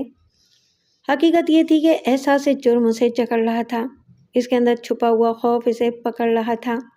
اس نے پہلے سرفراز سے وعدہ کیا تھا کہ اس کا وفادار رہے گا، لیکن اسے دھوکہ دے کر شائستہ کا دیوانہ بن گیا تھا۔ اب سرفراز کی آنکھیں اسے جکڑ کر پوچھ رہی تھیں، بولو، مجھے فریب دے کر کیا پایا؟ اس نے بھی تو بے آبرو کر کے نکالا۔ وہ جواب نہیں دے سکتا تھا، وہاں سے نظریں ہٹا کر جانا چاہتا تھا، مگر نظریں تھیں کہ سرفراز کی آنکھوں سے ملنے کے بعد اسی کی تابع ہو کر رہ گئی تھیں، اور وہ آنکھیں کہتی ہوئی سی لگ رہی تھیں، مجھ سے کترا کر کہاں جاؤ گے؟ اب تو میں سوتے جاگتے تمہارے ساتھ رہا کروں گا۔ میں نے تمہیں 10,000 روپے دیے تھے۔ تب وہ آئینے سے بولا، ہاں، میں نے تمہارا کام نہیں کیا، میں تمہاری رقم لوٹا دوں گا۔ کہاں لوٹاؤ گے؟ کیا وہ رقم میری قبر میں رکھنے آؤ گے؟ میں نے اس لیے ادائیگی کی تھی کہ وہ دوا شائستہ کو پلاؤ گے، لیکن تم نے مجھے پلا دی۔ میرا جو انجام ہونا تھا وہ ہو چکا ہے، تو میرا قرض ادا کرو۔ کیسے ادا کروں؟ وعدہ پورا کرو، مجھ سے وعدہ کیا تھا کہ شائستہ کو دوا پلاؤ گے، وعدہ پورا کرو، جاؤ وعدہ پورا کرو، ورنہ یہ آنکھیں تمہیں سونے نہیں دیں گی۔ بشارت نے آنکھیں بند کی، آئینہ گم ہو گیا۔ اس نے منہ پھیر کر آنکھیں کھولیں، اب سرفراز سے سامنا نہیں ہو رہا تھا۔ وہ گھبراہٹ میں ڈگمگاتا ہوا باتھ روم سے باہر آیا، کمرے میں پہنچ کر ایک صوفے پر گر پڑا۔ اسے وہ منظر یاد آ رہا تھا جب لاہور میں سرفراز نے اسے 10,000 روپے دیے تھے اور پھر دوا کی وہ شیشی دی تھی۔ بشارت نے چونک کر الماری کی طرف دیکھا، وہ شیشی الماری کے سیف میں رکھی ہوئی تھی۔ وہ پچھلے کئی دنوں سے سوچ رہا تھا کہ شائستہ کو اپنے قابو میں رکھنے کے لیے اس کی مکاری کا جواب مکاری سے دینا چاہیے۔ اب آئینے میں اور سرفراز کی آنکھوں میں جھانک کر دماغ میں یہ تدبیر روشن ہو گئی کہ وہ دولت مند حسینہ کو نیم پاگل اور کمزور بنا کر اسے اپنے ساتھ رہنے پر مجبور کر سکتا ہے۔ وہ فوراً ہی اٹھ کر الماری کے پاس آیا، اسے کھول کر سیف سے وہ شیشی نکالی، اسے مسکرا کر دیکھا، تیزی سے چلتا ہوا آئینے کے سامنے آیا، پھر سرفراز کی آنکھوں کو وہ شیشی دکھا کر ہنستے ہوئے بولا، میں تم سے خوفزدہ ہو رہا تھا، تم تو دوست ثابت ہو رہے ہو، تم نے صرف میری آنکھیں ہی نہیں کھوپڑی بھی روشن کرتی ہے۔ پھر وہ اپنے عکس کی آنکھوں میں گہری سنجیدگی اور خاموشی سے یوں دیکھنے لگا جیسے پھر ان عامل آنکھوں کی باتیں سن رہا ہو اور ان باتوں کی تائید میں کبھی کبھی سر ہلا رہا ہو۔ وہ دراصل یہ نہیں سمجھ رہا تھا کہ خود ہی سوچ رہا ہے اور جو تدبیر سوچ رہا ہے اس کی تائید میں سر ہلا رہا ہے۔ اس کا اپنا ذاتی خیال یہ تھا کہ سرفراز کی آنکھوں سے سحرزدہ ہو کر اپنا قرض وصول کر رہی ہیں۔ پھر وہ آئینے کے سامنے سے ہٹ گیا۔ سرفراز کی آنکھوں نے اسے جو تدبیر بتائی تھی اسی پر عمل کرنے لگا۔ وہ اسٹور روم میں پڑی ہوئی ایک خالی شیشی لے آیا، اسے اچھی طرح دھونے کے بعد اس نے سیف سے نکالی ہوئی شیشی کی دوا اس خالی شیشی میں ڈالی، اسے بند کر کے اپنی جیب میں رکھ لیا، پھر پہلی شیشی کو اچھی طرح دھو دیا تاکہ اندر رہی صحیح دوا بھی دھل جائے۔ اس دوا کا رنگ ایک مشروب کے رنگ سے ملتا جلتا تھا۔ اس نے فریج سے وہ ٹھنڈی بوتل نکالی، اسے کھول کر اس شیشی میں اتنی مقدار ڈالی جتنی پہلے اس میں تھی، پھر اسے بند کر کے وہ ٹھنڈی بوتل پیتا ہوا الماری کے پاس آیا۔ سیف کے اندر وہ شیشی جہاں رکھی ہوئی تھی وہیں اس نے رکھ دی، الماری کی کسی چیز کو ہاتھ نہیں لگایا، روپے کی گڈیوں میں سے ایک نوٹ بھی نہیں نکالا۔ سیف اور الماری کو لاک کر کے باہر لان میں آ کر الماری کی ڈپلیکیٹ چابیاں ایک پودے کے پاس مٹی میں چھپا دیں۔ پھر کسی نے کال بیل کا بٹن دبایا اس نے آہنی گیٹ سے اوپر سر نکال کر دیکھا۔ ڈاکیے نے ایک لفافہ بڑھا دیا۔ لفافے کے پیچھے اس کے باپ دینو کمہار کا نام تھا۔ اس نے خوش ہو کر ڈاکیے کو 10 روپے دیے، پھر لفافہ چاک کرتا ہوا برآمدے میں آ کر بیٹھ گیا۔ طے کیا ہوا خط کھول کر پڑھنے لگا۔ لکھا ہوا تھا، پتر بشارے، تو سلامت رہے 1000 برس، پر ہماری سلامتی کے برس گزر چکے ہیں۔ تجھے صدمہ تو ہوگا لیکن پتہ نہیں ہوگا، تیری ماں اللہ کو پیاری ہو گئی ہے۔ وہ پڑھتے پڑھتے رک گیا۔ اس خبر سے ایک جھٹکا سا لگا تھا، دل دکھ رہا تھا۔ نگاہوں کے سامنے ماں کا مسکراتا ہوا چہرہ صاف دکھائی دے رہا تھا۔ وہ ممتا بھرے لہجے میں کہہ رہی تھی، غم نہ کر پتر، خوب محنت سے علم حاصل کر اور بڑا افسر بن کر آ۔ اس کا سر ندامت سے جھک گیا۔ ماں باپ اسے علم و عمل کے ذریعے بڑا آدمی بنتے دیکھنا چاہتے تھے اور وہ بے علم اور بے عمل ہو کر رہ گیا تھا۔ وہ تھوڑی دیر تک سر جھکائے بیٹھا رہا اور پھر پڑھنے لگا۔ آگے لکھا تھا، تیری ماں خط سے تیسرے روز کہتی تھی، دیکھ بشارے کے ابا، چھت پر کاغا بول رہا ہے، آج ہمارا بیٹا ضرور آئے گا۔ پنڈ میں اس بات کا خوب چرچا تھا کہ تو ہر ماہ 1000 1500 روپے بھیجتا رہتا ہے۔ جس دن تیرے 5000 روپے ہمیں ملے، پورے پنڈ میں دھوم مچ گئی۔ تیری ماں کے پاؤں زمین پر نہیں پڑ رہے تھے۔ میری عقل کہتی ہے کہ وہ خوشی برداشت نہیں کر سکی۔ رات میں نے اسے کروٹیں بدلتے دیکھا۔ صبح ہوئی تو وہ چوکھٹ پر بیٹھی باہر تک رہی تھی۔ پتہ نہیں کب اس کا دم نکل گیا تھا۔ ہماری چھت پر کاغا بول رہا تھا۔ اس کی آنکھوں میں آنسو بھر گئے۔ خط کی تحریر دھندلا گئی۔ وہ قمیض کے دامن سے آنکھیں پھوچ کر پھر پڑھنے لگا۔ آگے لکھا ہوا تھا، بیٹے، تیری ماں کے بعد میری باری ہے۔ میں موت سے نہیں گھبراتا، ایک دن تو مرنا ہی ہے، مگر یہ سوچ کر پریشان ہوتا ہوں کہ تجھے بڑا افسر یا بڑا آدمی بنتے دیکھ سکوں گا یا نہیں۔ پتہ نہیں تو شہر میں کیا کر رہا ہے، ایسا کون سا درخت اگایا ہے جس میں ہزاروں نوٹ پھل رہے ہیں اور تو انہیں توڑ توڑ کر بھیج رہا ہے۔ ایک دن چودھری کہہ رہا تھا کہ تو اسمگلر بن گیا ہے یا منشیات کا دھندا کرتا ہے۔ کسی ملازمت کرنے والے کی ایسی اندھی کمائی نہیں ہوتی۔ میں جانتا ہوں چودھری دشمن کی زبان سے بولتا ہے، پر سچ بات تو یہ ہے کہ میرا دل بہت کمزور ہو گیا ہے، مجھے ڈر سا لگنے لگا ہے۔ میری ایک بات مان لے بیٹا، ایک دن کے لیے یہاں آ جا۔ پنڈ کے حاسد لوگ چودھری کے ہاں میں ہاں ملا رہے ہیں۔ تیرے آنے سے دودھ کا دودھ اور پانی کا پانی ہو جائے گا۔ پھر سچی بات یہ ہے کہ میں مرنے سے پہلے تجھے دیکھ لوں گا۔ اس تھوڑے لکھے کو بہت سمجھ کر آ جا بیٹا۔ اب میں بھی چوکھٹ پر بیٹھنے لگا ہوں، میرے سر پر بھی کاغا بولتا ہے، آجا پتر آجا، وقت تیرا ابا 3 محمد۔ وہ خط پڑھنے کے بعد اس کی تحریر کو تکتا رہا، پھر وہاں سے اٹھ کر کمرے میں آ گیا، کاغذ قلم لے کر ایک صوفے پر بیٹھ گیا اور سوچ سوچ کر لکھنے لگا، پیارا ابے جان، میں بہت بد نصیب ہوں، اپنی اماں کو آخری بار نہ دیکھ سکا۔ وہ ممتا کی ماری میرا انتظار کرتے کرتے اتنی دور جا چکی ہے کہ میں کبھی اسے اپنی صورت نہیں دکھا سکوں گا۔ میں آج سے اماں کے لیے قرآن خوانی کروں گا۔ وہ اتنا لکھ کر رک گیا۔ اسے یاد آیا، جب بھی بنائی جایا کرتی تھی تو وہ گڑ گڑا کر معافیاں مانگتا تھا اور توبہ کرتا تھا۔ اللہ تعالیٰ سے وعدہ کرتا تھا کہ اب کی بار بنائی واپس آئے گی تو وہ کلام پاک کی تلاوت کرے گا، لیکن بنائی جاتی آتی رہی۔ وہ تلاوت کلام پاک کی مقدس گھڑی کبھی نہیں آئی۔ وہ دنیاوی چال بازیوں میں الجھا رہا۔ اب بھی وہ خط میں جھوٹ لکھ رہا تھا کہ اماں کے ایصال ثواب کے لیے قرآن پڑھے گا۔ پہلے تو وہ شائستہ کی فوج میں بھرتی ہوا تھا اور سرفراز کو ٹھکانے لگانے میں مصروف رہا تھا۔ اب شائستہ کے خلاف اپنی لالچی خواہشات کی فوج بنا لی۔ آج پہلا حملہ کرنے والا تھا۔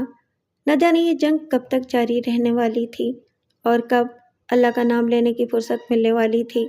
اس نے سوچا، کیا ہوا اگر مجھے فرصت نہیں ملے گی، کچھ رقم خرچ کر کے مسجد میں قرآن خوانی کرا دوں گا۔ اس نے آگے لکھا، ابے، تیری یاد بہت آتی ہے، جی چاہتا ہے کہ ابھی تیرے قدموں میں آ جاؤں، لیکن کاروبار نے مجھے بری طرح الجھا کر رکھ دیا ہے۔ پھر بھی میں جلدی آنے کی کوشش کروں گا، بلکہ آ کر تجھے اپنے ساتھ شہر لے آؤں گا۔ چودھری بکواس کرتا ہے، میں شائستہ بلڈرز کا مالک و مختار ہوں، آج کل بہت اونچی عمارت بنا رہا ہوں، جب اس اونچائی پر پہنچ جاؤں گا تو چودھری کا گریبان پکڑ کر اسے اپنی بلندی دکھاؤں گا۔ تو فکر نہ کر، کتوں کو بھونکتے رہنے دے۔ اور بتا، نک کے ماما کا کیا حال ہے؟ پینو کی شادی ہوئی یا ماما داماد ڈھونڈتا پھر رہا ہے؟ مجھے پینو پر بڑا ترس آتا ہے۔ پن کے تمام بزرگوں کو میرا بہت بہت سلام کہنا، ماں بہنوں اور بھائیوں کو بھی السلام علیکم۔ اگلے خط میں آنے کی تاریخ لکھوں گا، تو فکر نہ کر، بس سمجھ لے آیا ہی آیا، فقط تیرا کماؤ پتر بشارت۔ اس نے خط لکھ کر غسل کیا۔ اس کے بعد پھر شیو کرنے آئینے کے سامنے آیا۔ پھر جب تک شیو کرتا رہا، سرفراز کی آنکھیں اس سے باتیں کرتی رہیں اور اس سے دوستی بڑھاتی رہیں۔ بے شک آنکھیں زبان سے زیادہ بولتی ہیں، لیکن زبان جو بول نہیں پاتی وہ دیدہ دلیری سے بول دیتی ہیں۔ دنیا سمجھے یا نہ سمجھے، آنکھیں اندر کے چھپے ہوئے جرائم کے بھید کھولتی رہتی ہیں۔ وہ مکان کو لاک کر کے کار میں بیٹھ کر باہر آ گیا۔ ایک جگہ اس نے خط کو پوسٹ کیا، پھر شام کو واپس آیا۔ مکان کا دروازہ کھلا ہوا تھا۔ اس کی دوسری چابی شائستہ کے پاس تھی۔ وہ لاہور سے آ گئی تھی۔ بشارت اس کی خوابگاہ میں آیا۔ وہ غصے سے ٹہل رہی تھی۔ اسے دیکھتے ہی بولی، کہاں گئے تھے؟ وہ تمہارے باپ کی کار ہے جسے تم لے گئے تھے؟ میں ایئرپورٹ سے ٹیکسی میں آئی ہوں۔ کیا میں نے اسپتال میں اطلاع نہیں دی تھی کہ شام کو یہاں پہنچنے والی ہوں؟ وہ ادب سے سر جھکا کر بولا، آپ نے یہ نہیں فرمایا تھا کہ کس فلائٹ سے آ رہی ہیں؟ بکواس مت کرو، سر اٹھاؤ۔ میں تمہاری آنکھیں دیکھنا چاہتی ہوں کہ وہ کتا تمہاری آنکھوں میں نظر آ رہا ہے یا نہیں۔ اس نے سر اٹھایا۔ اسے نظریں ملیں۔ وہ گہری سنجیدگی سے اس کی آنکھوں میں دیکھتی ہوئی قریب آئی، پھر مسکراتے ہوئے بولی، ہاں تو ہے، مجھے دیکھ رہا ہے۔ پھر وہ ہنسنے لگی۔ اس کی آنکھوں کو انگلی دکھاتے ہوئے بولی، میرے باپ کے قاتل، تجھے مار کر بھی میرا کلیجہ ٹھنڈا نہیں ہوا تھا۔ اب تو بشارت کی آنکھوں میں قید ہو کر مجھے دیکھتا رہے گا اور بشارت کے کانوں سے میری گالیاں سنتا رہے گا۔ ذلیل کتے، سور کے بچے۔ اس نے ایک زوردار تماچا رسید کر دیا۔ تماچا کھا کر بشارت کو غصہ آیا۔ وہ بولی، دیکھ تیری آنکھوں کو غصہ آ رہا ہے، مگر غصہ دیکھ کر میرا کیا تو بگاڑ لے گا؟ میں تجھے اور ماروں گی کتے۔ اس نے دوسرا تماچا مارنا چاہا۔ بشارت نے ہاتھ پکڑ لیا۔ اس نے ہاتھ چھڑانے کے لیے بڑا زور لگایا، پھر بولی، بشارت، میں نے سوچا تھا کہ تجھے چھوڑ دوں گی، سارے تعلقات توڑ دوں گی، لیکن تیرے اندر دشمن کو قید دیکھ کر فیصلہ بدل رہی ہوں۔ اب میں ہمیشہ تجھے اپنے پاس رکھوں گی اور سرفراز کو لاتیں جوتے مارتی رہوں گی۔ میرا ہاتھ چھوڑ اور مجھے سرفراز کا سودا کر۔ ایک تماچے کا 1000 دوں گی، ایک لات یا جوتے کے 1500 اور دشمن پر تھوکنے کے 2000 دیا کروں گی۔ یہ سودا منظور کر لے، میرا کلیجہ ٹھنڈا ہوتا رہے گا اور تو مالا مال ہوتا رہے گا۔ بشارت اس کی باتیں سن رہا تھا اور سوچ رہا تھا۔ پھر اس نے کہا، مجھے اس پیشکش پر غور کرنے کے لیے 5 منٹ دو۔ وہ اس کا ہاتھ چھوڑ کر سنگار میں اس کے آئینے کے سامنے آیا اور اپنے عکس میں سرفراز کو دیکھنے لگا۔ آئینے سے جھانکنے والی آنکھیں کہہ رہی تھیں، یہ بڑے گھر کی بیٹی شروع سے ہی ایب نارمل ہے۔ ہماری دنیا میں ایسے بتیرے پاگل ہیں جو صحیح و دماغ دکھائی دیتے ہیں، لیکن کسی مخصوص نفسیاتی کمزوری کے باعث کسی خاص موقع پر اپنے ایب نارمل ہونے کا مظاہرہ کرتے ہیں۔ بشارت نے کہا، یہ الو کی پٹھی مجھے لات جوتے کھانے کے اچھے ریٹ دے رہی ہے، لیکن یہ مردانگی کے خلاف ہے۔ آئینے نے کہا، بات مردانگی کی نہیں، مصلحت کی ہے۔ اسے ناراض نہیں کرنا ہے، اسے خوش کر کے وہ دوا پلانی ہے۔ اس کے بعد تم اسے دن رات لات جوتے مارتے رہو گے۔ وہ آئینے کی طرف سے پلٹ کر بولا، بی بی جی، مجھے یہ سودا منظور ہے۔ تم آئینے میں دیکھ رہے تھے، کیا تمہیں وہ کتا نظر آتا ہے؟ ابھی آپ کو نظر آ رہا تھا، آپ نے تماچا مارا، میں نے سوچا کہ واقعی وہ نظر آ رہا ہوگا، لیکن وہ مجھے دکھائی نہیں دیا ہے۔ کیا میں پاگل کی بچی ہوں، جھوٹ بول رہی ہوں؟ ایک تماچے کے 1000 ہوئے اور یہ ہوئے 2000۔ وہ دوسرا تماچا مار کر ہنسنے لگی، ہنستے ہنستے پلنگ کے سرے پر گر گئی، پھر چاروں شانے چت ہو کر بولی، میں ٹھہر ٹھہر کر آرام سے تجھے ذلیل کرتی رہوں گی۔ آج تک کسی نے ایسا انتقام نہیں لیا ہوگا جیسے میں لے رہی ہوں۔ ہا ہا ہا ہا ہا۔ وہ بستر پر کبھی ادھر کبھی ادھر ہو کر ہنسنے لگی۔ بشارت نے کہا، میں تھرماس میں چائے لایا ہوں، آپ گرم چائے پئیں گی؟ اس نے سوچتی ہوئی نظروں سے بشارت کو دیکھا اور پھر کہا، لاہور میں سردی تھی، یہاں تو گرمی لگ رہی ہے، تم چائے پی لو، میں ٹھنڈی بوتل پیوں گی۔ پھر وہ بستر سے اٹھ کر بولی، تھرماس کہاں ہے؟ کچن میں ہے، تم دوسرے کمرے میں جاؤ، میں چائے لے کر آتی ہوں۔ وہ حکم کی تعمیل کرتا ہوا دوسرے کمرے میں آ گیا۔ یہ خوب سمجھ رہا تھا کہ وہ اسے غلام بنائے رکھنے کے لیے پہلے نیم پاگل بنائے گی، اسے چائے میں دوا ملا کر دے گی، پھر جب وہ پوری طرح پاگل ہو جائے گا اور یہ اندیشہ نہیں رہے گا کہ وہ اونچے خاندان کی لڑکی کو غلام بنائے گا اور بدنام کرے گا تو اس پاگل کی باتوں کا کوئی یقین نہیں کرے گا، تب وہ اسے پاگل خانے بھیج دے گی۔ وہ تھوڑی دیر بعد کمرے میں آئی، اس کے ایک ہاتھ میں چائے کی پیالی اور دوسرے ہاتھ میں ٹھنڈی بوتل تھی۔ وہ اسے چائے کی پیالی دیتے ہوئے بولی، فریج میں یہی ایک بوتل تھی، تم نے ساری بوتلیں خالی کر دی ہیں، کیا صبح شام بوتلیں ہی پیتے رہتے ہو؟ بشارت نے دانستہ ایک ہی بوتل فریج میں چھوڑی تھی اور اس میں دوا ملا رکھی تھی، شائستہ کے لیے دوسری چوائس نہیں تھی۔ بشارت کی تدبیر کے مطابق وہ وہی اکلوتی بوتل پی رہی تھی اور اسے غور سے چائے پیتے دیکھ رہی تھی۔ وہ آدھی پیالی پینے کے بعد بولا، چائے کا مزہ کچھ عجیب سا ہے۔ اس نے پیالی ایک طرف رکھ دی۔ شائستہ پیالی کو اٹھا کر بولی، میں اتنی محبت سے تمہارے لیے لائی ہوں اور تم انکار کر رہے ہو؟ یہ میری خوش نصیبی ہے کہ تم میرے لیے چائے لائی ہو، مگر کچھ نہیں، تمہیں میری جان کی قسم اسے پی لو۔ تم اتنی محبت سے کہہ رہی ہو تو میں زہر بھی پی لوں گا، تمہاری بھی بوتل آدھی رہ گئی ہے، میں پی رہی ہوں۔ وہ دونوں پینے لگے۔ بشارت نے دیر سے پیالی خالی کی تاکہ وہ ساتھ ساتھ بوتل خالی کرتی رہے۔ پھر وہ ہنسنے لگی۔ اس نے پوچھا، کیوں ہنس رہی ہو؟ وہ بستر کی طرف اشارہ کرتے ہوئے بولی، میں نے سرفراز کو پاگل بنا کر اس بستر پر سلایا تھا اور وہیں اس کی موت ہوئی تھی۔ تو بھی اس بستر پر چلا جا، اب تیری باری ہے۔ یہ تم کیا کہہ رہی ہو؟ وہ کہا لگا کر بولی، میں نے چائے میں وہ دوا ملائی تھی جو تم نے سرفراز کو دی تھی۔ ممی نے مشورہ دیا تھا کہ میرے ڈرائیور باپ کی طرح تمہیں بھی ہمیشہ کے لیے ختم کر دیا جائے، لیکن میں نے یہ راہ اختیار کی ہے۔ کل صبح تمہیں دوسری خوراک دوں گی، تمہیں خطرناک پاگل بنا کر پاگل خانے بھیج دوں گی، وہاں تم کبھی ہوش میں آ کر میرے خلاف کچھ بولو گے تب بھی پاگل ہی کہلاؤ گے۔ وہ مست ہو کر کہے لگا رہی تھی، پھر اچانک ہی چکرا گئی، لڑکھڑا گئی، سنبھل نہ سکی، ایک کرسی سے ٹکراتی ہوئی کرسی سمیت فرش پر گر پڑی۔ بشارت نے اس پر جھک کر کہا، کیا ہوا بی بی جی، کہے نہیں لگاؤ گی؟ وہ فرش پر سے اٹھ نہ سکی، دونوں ہاتھوں سے سر تھام کر بولی، میرا سر چکرا رہا ہے، خالی خالی سا لگ رہا ہے، میرا دل ڈوب ڈو ڈو۔ وہ آگے کچھ کہہ نہ سکی، گہری گہری سانسیں لینے لگی۔ بشارت نے اس کے چہرے پر ذرا اور جھک کر کہا، ایک تماچے کے 1000، لات یا جوتے کے 1500 اور منہ پہ تھوکنے کے 2000 روپے۔ آخ تھو، اس نے منہ پر تھوک دیا۔ یہ اتنی بڑی توہین تھی کہ وہ حلق پھاڑ کر چیخ پڑی۔ چیخنے کا اثر کمزور دماغ پر پڑا، دماغ کی کوئی رگ متاثر ہوئی، اس کے بعد حلق سے دوسری چیخ نہ نکل سکی، وہ بے ہوش ہو گئی۔ بشارت نے اسے ہلایا، پھر جھنجھوڑ کر آواز دی۔ وہ آواز کی پہنچ سے دور ہو چکی تھی۔ اس نے فرش پر سے اسے اٹھایا، کاندھے پر لاد کر پلنگ کے قریب آیا، پھر اسے بے دردی سے بستر پر پھینک دیا۔ ہائے، کیا خوبصورت سراپا تھا! لیکن بشارت نے نگاہیں پھیر لیں، جی چاہتا تھا اس کی بوٹیاں نوچ ڈالے، لیکن بے اختیار ایک آئینے کی طرف کھنچا چلا آیا۔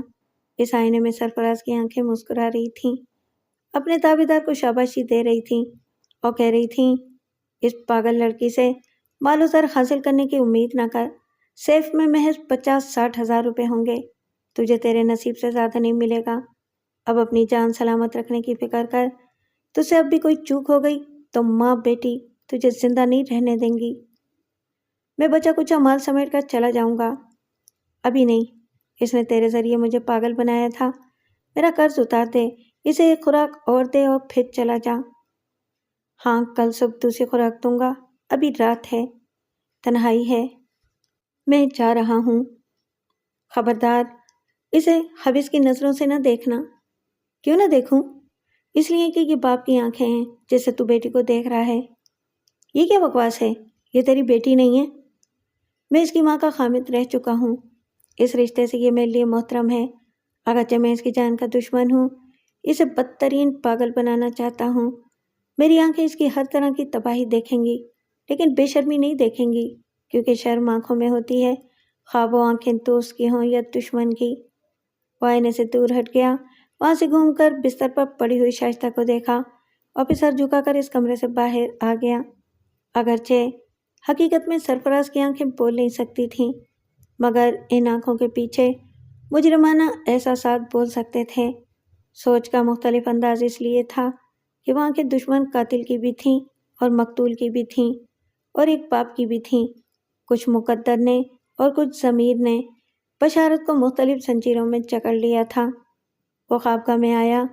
شائستہ لاہور سے جو اٹیچی لائی تھی وہ ایک طرف رکھی ہوئی تھی۔ اس نے اٹیچی کو دیکھ کر سوچا اس میں بھی کچھ مال ہوگا۔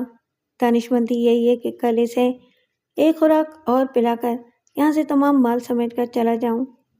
اس نے قریب آ کر اٹیچی گیس کو کھولنا چاہا، وہ لاک تھی۔ اس نے ادھر ادھر اوزار وغیرہ دراز میں تلاش کیے، پھر چابی تلاش کی، پھر اٹیچی اٹھا کر دوسرے کمرے میں آ گیا۔ اسے سینٹر ٹیبل پر رکھ کر شائستہ کے پاس آ کر اس کی تلاشی لی تو چابی مل گئی۔ وہ کبھی سوچ رہا تھا کہ مال غنیمت لے کر چلا جائے، پھر خیال آتا کہ کوٹھی والے اس پر چوری کا الزام لگائیں گے، وہ جہاں جائے گا کبھی نہ کبھی پکڑا جائے گا، اور اگر کہیں نہ جائے شائستہ کو کمزور بنا کر اپنے قابو میں رکھے تو اس کی ماں اور دوسرے رشتے دار بدنامی کے خیال سے قانونی کارروائی نہیں کریں گے۔ اگر مختلف ذرائع سے اسے ہلاک کرانا چاہیں گے تو وہ اپنے ساتھ شائستہ کو بھی لے ڈوبے گا۔ اس نے اپنی اٹیچی کو کھولا۔ اندر کپڑے، میک اپ کا سامان اور پرفیوم وغیرہ جیسی چیزیں تھیں۔ کپڑوں کے نیچے 1000 روپے کی نوٹوں کی کٹیاں تھیں۔ موبائل فون بھی رکھا ہوا تھا، پتہ نہیں کب سے اس کا بزر بول رہا تھا۔ اس نے فون کو اٹھایا، پھر آرام سے کرسی پر بیٹھ کر اسے آن کرتے ہوئے بولا، ہیلو، کون ہے؟ دوسری طرف سے رشیدہ کی آواز آئی، میں بول رہی ہوں، فون بی بی جی کو دو۔ وہ چہک کر بولا، ہیلو رشیدہ، تم نے مجھے پہچانا؟ میں سرفراز بول رہا ہوں۔ کیا بکواس ہے، کیا میں تمہاری آواز نہیں پہچانتی؟ بے شک پہچانتی ہو، مگر میں بشارت نہیں ہوں، بشارت کے اندر سے اور اس کی زبان سے بول رہا ہوں۔ اگر یہ ویڈیو فون ہوتا تو تم میری آنکھیں دیکھتے ہی خوشی سے رو پڑتی، مجھ سے ملنے کے لیے دوڑی چلی آتی۔ ادھر رشیدہ کا دل تیزی سے دھڑکنے لگا تھا۔ اسے یاد آ گیا کہ بشارت کو اس کے مقتول شوہر کی آنکھیں ملی ہیں۔ مقتول کی ان آنکھوں نے شائستہ کو بھی دیکھا ہوگا، اب اسے بھی پکار رہی ہیں۔ وہ گھبرا کر بولی، شائستہ کہاں ہے؟ اسے بات کراؤ۔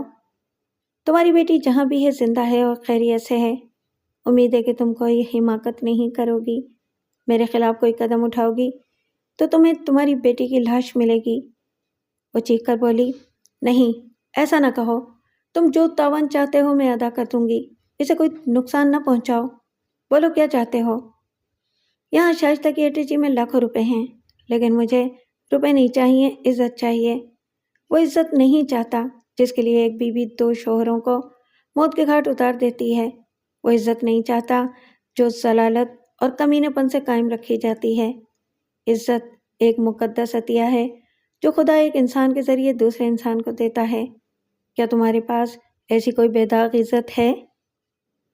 میری بیٹی کی سلامتی کا معاملہ ہے، اس لیے مانتی ہوں کہ ہمارے پاس بے داغ عزت نہیں ہے، مگر مختلف ذرائع سے حاصل کی ہوئی عزت ہے، اور جو ہمارے پاس ہے وہی میں دے سکتی ہوں۔ آج سے میں تمہاری عزت کروں گی۔ مجھے بتاؤ میری بیٹی کہاں ہے؟ جب بیٹی نے تمہیں یہ جگہ نہیں بتائی تو میں کیوں بتاؤں؟ میں تم سے صاف اور سیدھی بات کرتا ہوں۔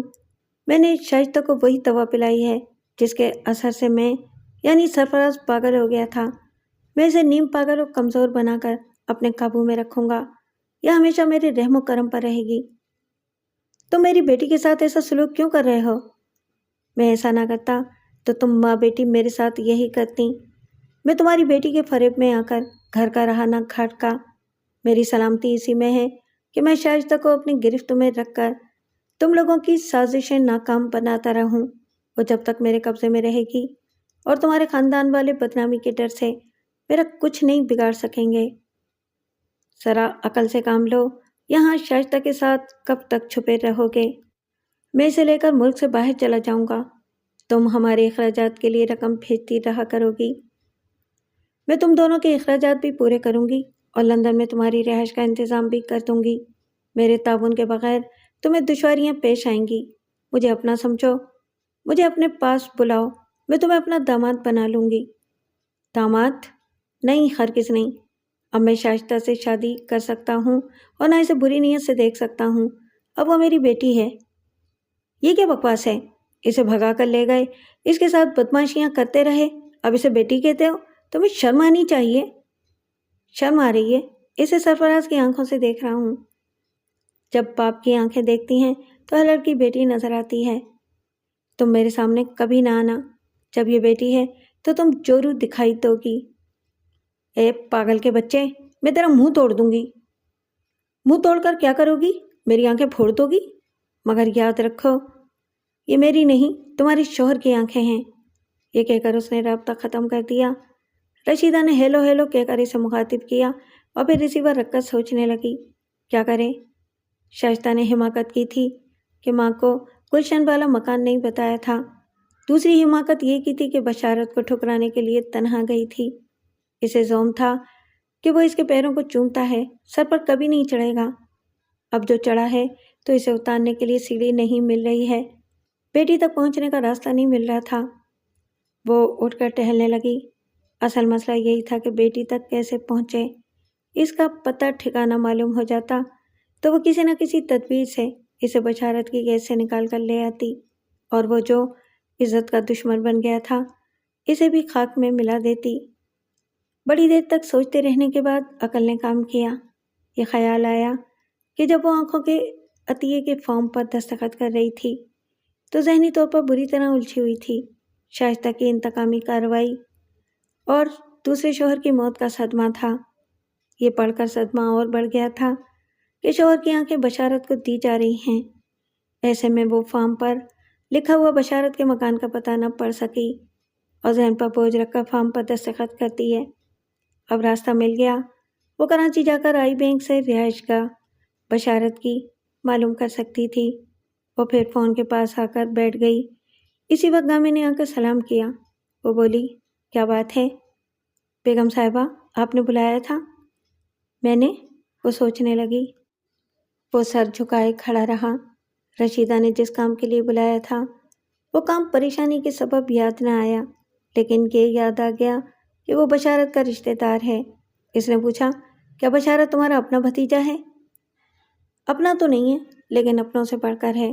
اس نے آپ کے سامنے میرا سر جھکا دیا ہے۔ اگر وہ کہیں مل جائے تو اسے جوتے مارتے ہوئے آپ کے قدموں میں لاؤں گا۔ اگر تم اسے گالیاں دو گے یا مارو گے تو ہماری بیٹی بدنام ہوگی۔ ذرا سی بھی بات پھیلے گی تو ہم کسی کو منہ دکھانے کے قابل نہیں رہیں گے۔ بیگم صاحبہ، وہ نظر تو آئے، پھر کوئی تدبیر کر لیں گے۔ میں بھتیجے کے قدموں میں گر کر بیوی جی کو عزت و آبرو سے یہاں لے آؤں گا۔ میں کراچی جا کر معلوم کر سکتی ہوں کہ وہ کہاں چھپا ہوا ہے۔ پھر تو آپ مجھے بھی ساتھ لے چلیں۔ وہ سوچنے لگی اسے لے جانے میں کیا حرج ہے، ہو سکتا ہے یہ کوئی کام دکھا جائے۔ پنڈ کے لوگ ایک دوسرے کے لیے بڑی جذباتی محبتیں رکھتے ہیں، مجھے یہ طریقہ آزمانا چاہیے۔ ٹھیک ہے، چلنے کی تیاری کرو، مگر پہلے صحیح حالات سن لو۔ شائستہ اس کے ساتھ بھاگنے کے بعد بھی یہاں آئی تھی، تم نے بھی اسے کل تک یہاں دیکھا ہے۔ وہ پھر کراچی جا کر اس نمک حرام سے دھوکہ کھا گئی ہے۔ اس نے شائستہ کو کہیں قید کر رکھا ہے، وہ جگہ ہمیں معلوم ہو جائے گی۔ وہ گامی کو تفصیل سے تمام واقعات بتانے لگی۔ اس نے سننے کے بعد کہا بیگم صاحبہ، آپ نے یہ سب کچھ بتا کر بہت اچھا کیا ہے۔ اب آپ دیکھیں گی کہ میں کس طرح بین بجا کر بشارت جیسے سانپ کو اس کے بل سے نکالوں گا۔ اگر یہ محض دعویٰ نہیں ہے اور تم واقعی بشارت کو میرے قدموں میں لے آؤ گے تو میں تمہیں 10,000 روپے دوں گی۔ نہیں بیگم صاحبہ، شرمندہ نہ کریں، میں بیوی جی کو واپس لانے اور اس کمبخت کو سزا دلانے کے لیے 1 پیسہ بھی انعام میں نہیں لوں گا۔ میں بیٹی کو واپس حاصل کرنے کے بعد اس کمبخت کو بہت بڑی چوری کے الزام میں سزا دلاؤں گی۔ کیا تم بھی چوری کی گواہی دو گے؟ میں حق کے نمک ادا کرنے کے لیے اور قانون کے تقاضے پورا کرنے کے لیے مجرم کو اس کے جرم کی سزا ضرور دلاؤں گا۔ اس کے خلاف گواہی دوں گا۔ آپ جو حکم دیں گی اس پر عمل کروں گا۔ رشیدہ نے اسے قریب بلایا۔ وہ قریب آ کر قدموں میں بیٹھ گیا۔ وہ اس کی طرف جھک کر بولی، اس کی کوئی کمزوری ہو تو بتاؤ، یاد نہیں ہے تو سوچو۔ اس دنیا میں شہزور وہی ہے جو دوسروں کی کمزوریاں معلوم کرتا ہے۔ خدا کی قسم، میں اس کی کسی بھی معمولی سی کمزوری سے کھیل کر اسے جہنم میں پہنچا دوں گی۔